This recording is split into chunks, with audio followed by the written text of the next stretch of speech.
That's the mother program. George Knapp got that out. They announced through the New York Times about ATIP, but AWSAP, these acronyms, AWSAP, Advanced Aerospace Weapon Systems Applications Program. Who cares? That was the mother program. So they've admitted we didn't stop studying UFOs in 1969 with Project Blue Book. We don't think it's crazy. We actually want to reverse engineer the technology. That's why on your other show, you said, what's this AAV thing? It's like they're making up another UFO name. Well, hold on. There's a reason.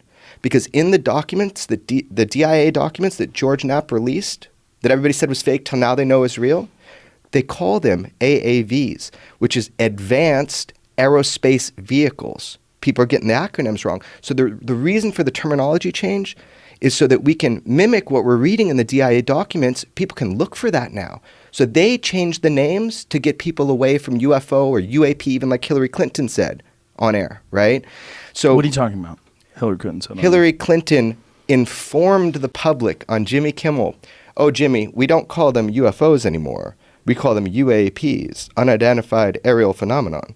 Right, so she kind of was giving. The Clintons are very into the UFO topic. Senator Reid, he's done a lot for the subject, the study of it. Right, so she informed the public so they could look for the right term. So these terms are important because the DIA in those documents, they've been calling them AAVs for quite some time now. And they changed the name to Anomalous.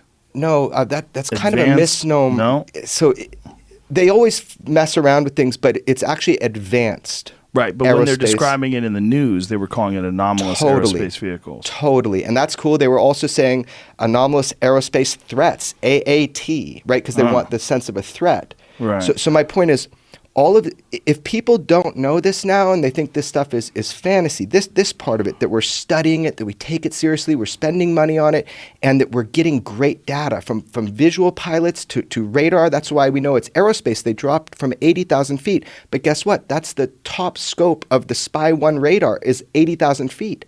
So the radar system they were using, it was coming from above that. So my point is this. If you don't understand that this is happening, you're just behind the curve because you don't have the information because of the stigma that you're talking about. I saw you get totally upset with the UFO topic. I met you first when you were totally upset with the UFO topic. It's the people. When you're doing your pull this microphone. I'm sorry, man. When you're doing your show, the Joe Rogan Questions Everything, I could see how frustrating it is. Trust me, I have been frustrated to hell.